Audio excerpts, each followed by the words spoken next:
Hey everyone, welcome to the House of Fi. Today we're going to be talking about how to sell your blog for the most money.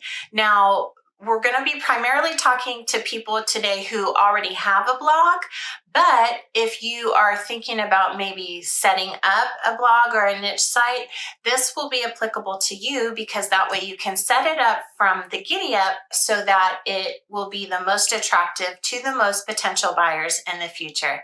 Hey everybody, I am Wendy and I'm one half of the House of Fi podcast. If you are new here, welcome to our house. And if you are returning, we are so glad you are here. If you haven't yet subscribed to our channel, would you take just a second and do that? That gives you notifications of when we have new videos out, new content, and we can lock arms together on this financial independence journey. All right, well, we did an interview on the podcast maybe about 2 years ago now with Mark over at Vital Dollar. And what I love so much about his story is that he created something out of nothing. And to date, he has sold multiple websites, blogs, for a total of $1 million.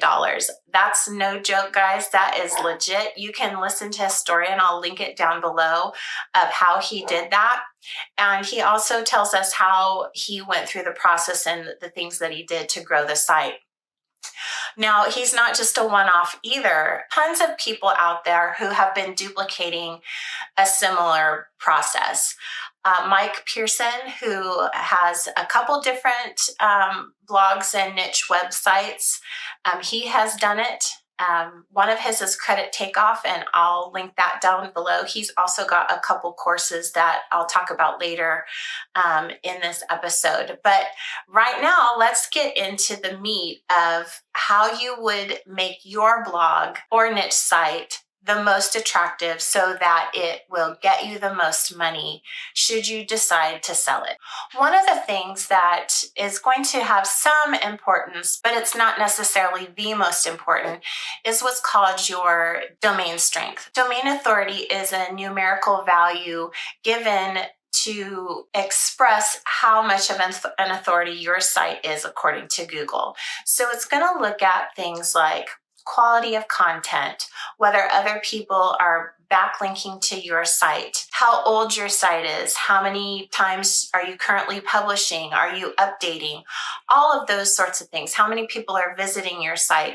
And so that and a bunch of other information is culminated together and creates a domain authority. There's a couple different sites that will give you a domain authority score. Ahrefs is one of those, Moz is one, and Domainer is another. If you want more in-depth information, we have a companion article, and I'll link that down below as well so that you can reference that in the future. We talked about traffic just a little bit and how it relates to your domain authority. The other thing that a potential buyer is going to look at is the volume of your traffic.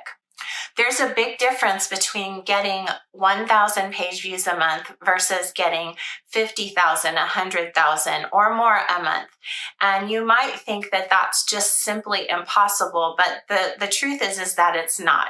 Now, this is by no means a way for you to, number one, guarantee that your site is going to get sold or guarantee that it is going to get monetized. But one of the best ways to get your site monetized is via your traffic. There's several different ad revenue companies out there. Google AdSense is one that people start out with, but it pays really, really low. There's some others out there like Ezoic, and Mediavine is probably one of the more popular ones. And they have threshold requirements of how much traffic they need to see coming to a page before they will allow you to sign up with them so that they can place ads on your site. And right now, I believe that is 50,000 page views. But if you're able to get that, if you're able to get those monthly page views, you can likely do it in between 12 and 18 months. And I'm going to talk about Mike Pearson's, he has a couple different courses, but he gives a timeline between 12 and 18 months that he believes should be enough time to grow your traffic if you follow certain steps. That's by posting content, doing SEO research, which is search engine optimization, so that when someone puts in a search into Google, that it pops up on the first page of Google. So I'll talk about that in just a second. So your traffic drives whether or not you can be monetized, but it's not the only way that you can be monetized, but it's likely going to be the most attractive way that you're monetized to a potential buyer. There's a couple different ways that you can get your website or your blog monetized. We've talked about ad revenue, but there's also other ways, recurring income streams. Ways to get recurring income streams on your site is to make it be some sort of e-commerce so that you have something that you're selling on the site. Or you could do it via affiliate income. So you are, let's say for instance, you are a site or a niche site that talks about your love of dogs. And so one of the articles that you write on is about the best dog collar. You would then put a link in there about the dog collar so that anybody clicks on it and then buys that dog collar. You're going to get income off of that. And as people come to the site and do that over and over and over again, you're going to see that income stream come in. Another thing that you want to think about when you're either getting in the mindset of wanting to sell your niche site or your blog, or whether you're just starting out, is it aesthetically pleasing? You want your site to be attractive to the most people. We all have our own personal tastes, but we want it to be clean. We want it to be uncluttered. We want it to be colors that aren't going to turn people off. So really spend some time and thought and energy into how your site actually looks and how it functions. And there's several different themes that you can either purchase through someone like Elegant Themes, or you can get off of WordPress. We currently use Astra, and it is the one that Mike Pearson recommends in his courses. And I like it. I think it's really easy to use, and it is very clean and uncluttered, and it makes it so that when you go onto the site that you know exactly what you're going for, and you know your eyes go straight to it. It's not bouncing all over the place because you don't know where to find what you actually went there for. One of the very, very, very most important things, if not the important thing, is that you are continuously and regularly putting on valuable content onto your site. So you are doing your research beforehand. You're looking for topics that people are actually searching for. Then you're writing a well-researched article that is actually providing people with the information that they want. You're going to write it well, either yourself or you're going to hire people to do it, but you're going to put content in there that actually is of value, because people otherwise are going to either come to your site and leave right away, or you're just not going to get the traffic and you're just not going to get the ranking in Google that you need. Real quick, the two courses that I'm going to talk about that Mike Pearson offers is Stupid Simple SEO and Niche Site Academy. And what I like about both of these is that in the Stupid Simple SEO, he really breaks down how to figure out search engine optimization and how you can decide and find for your site ways for you to rank well and compete with others who are maybe already in that space. With Niche Site Academy, he takes you from the beginning to the end of actually choosing a niche, then quickly setting it up, then going through the whole process there. They're both excellent. So even if you don't have a blog right now, but you want to do one, Niche Site Academy is a really great one because he helps you through the process of figuring out a niche, even to see if it's viable. Maybe you have an idea, he will walk you through the process of seeing if that idea is viable for a niche site to go ahead and start.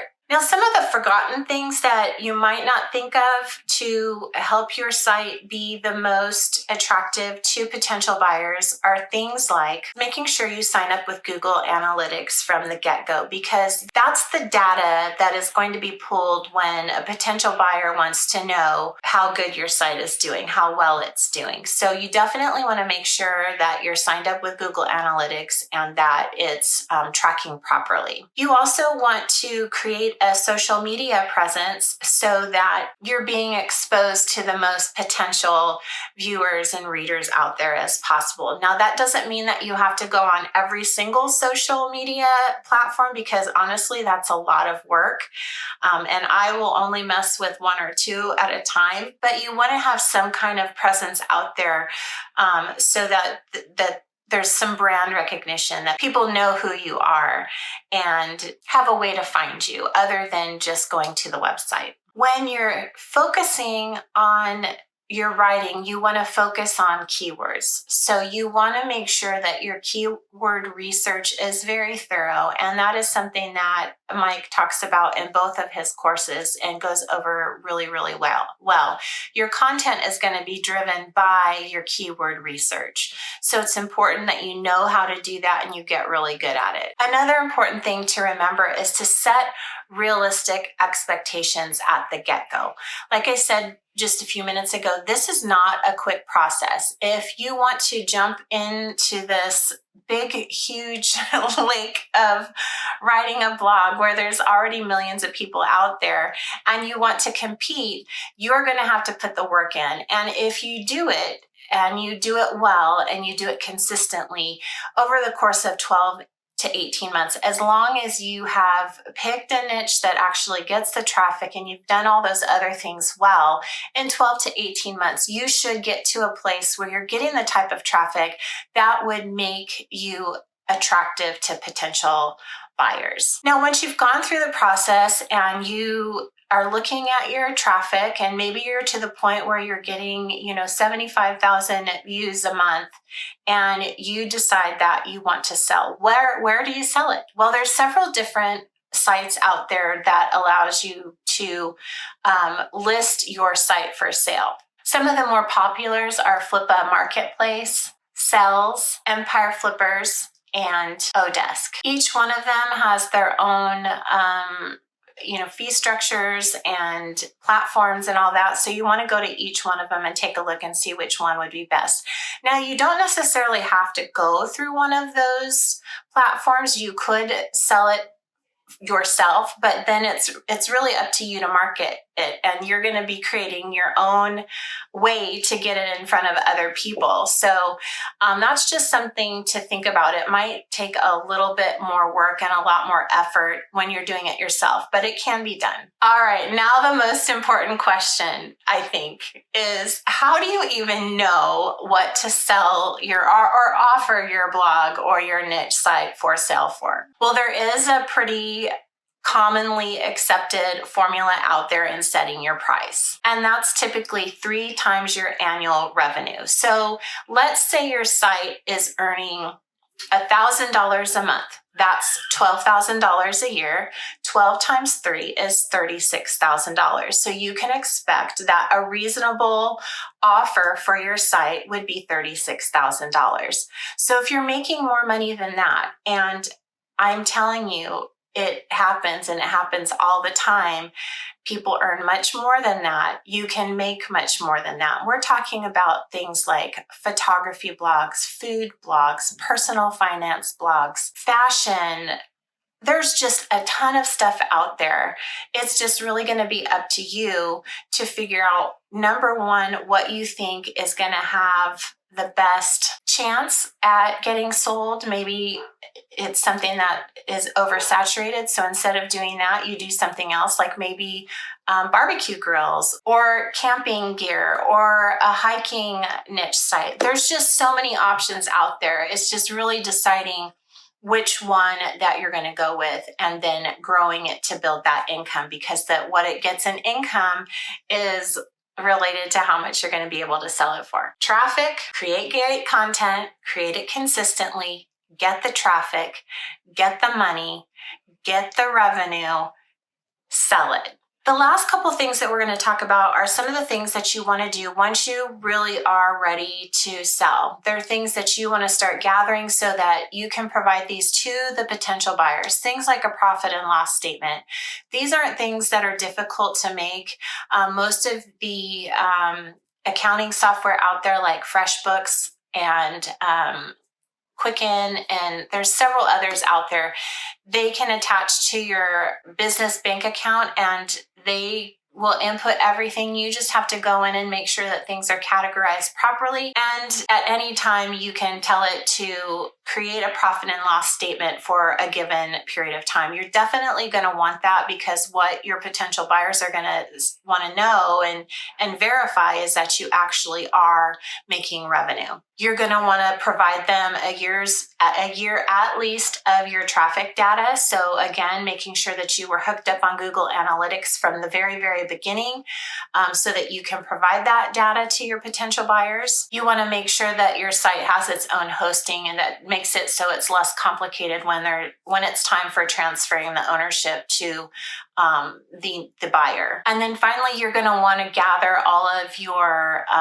passwords and login information for things like ad networks, affiliates, those sorts of things, so that when the site transfers over, they can get in there and they can update that information and transfer it over. Then the final thing that you're going to need to do is you need to do your due diligence on who your buyer is. You want to make sure that they're legit. You also want to make sure that they're not into any kind of illegal activity. You just don't want to blindly entertain an offer from any buyer. You may have the question of whether or not you should hire a lawyer. Now, I'm not going to tell you one way or the other whether or not you should hire a lawyer. I am a lawyer, but I'm not going to tell you that you absolutely have to go out there and hire a lawyer to do this. As with my criminal defense cases, they didn't necessarily have to hire me, but it's really about what your comfort level is and how complicated your the sale of your blog or niche site is. That's going to drive whether or not you decide to hire a lawyer or not. If it's a fairly smaller size niche and it's very clean and it's not a very complicated exchange, then the best option for you might be to just go ahead and not involve a lawyer. But if we're talking about a site that's getting, several $100,000, it is probably worth it for you to make sure that all your I's are dotted, all your T's are crossed, and that you're doing everything you need to do to make it as smooth of a sale and transition as possible. But again, that's entirely up to you based upon your own comfort level and how complicated the sale is going to be. Now, I'm going to link down below a couple of things. I'm going to link the actual article that accompanies this video, because there's some additional questions that I think might come up and would be helpful. You might want to take a look at those. Also, it's going to contain the links to check out Stupid Simple SEO as well as Niche Site Academy. And then finally, I'm also linking the interview and blog posts that go along with Mark over at Vital Dollar, so that you can hear his story and hear how he was able to sell, I think, 3 of his websites for a total of $1 million. It's simply incredible. And it is something that you can duplicate. And I hope that this gets you excited about doing it. This is something that you can do on the side, build up this blog while you're either, taking care of your kids or you're working a different job. This is absolutely something that you can do on a part-time basis, grow it over the course of a year or a year and a half. And if you've done it right and if you've done it well, you could potentially sell it for a lot of money. And I hope that in following these tips, you have put yourself in the best position to do that and get the most money. All right, guys, if you haven't subscribed, would you please do that? And we will see you back here next week. All right, everybody, take care. Bye.